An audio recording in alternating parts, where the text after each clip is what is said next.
4 cubed times 4 squared. So another basic example to review exponents. So ito ay tinatawag na base, ito ay tinatawag na exponents. So ang exponents ang nagsasabi kung ilang beses mo dapat i-multiply ang base sa kanyang sarili. So for example, 4 cubed. So ang 4, i-multiply mo 3 beses sa kanyang sarili. So 4 times 4 times 4.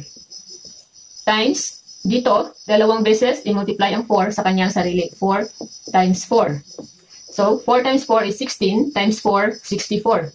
Times 4 times 4, 16. So, final answer natin is 64 times 16, that is 1,024.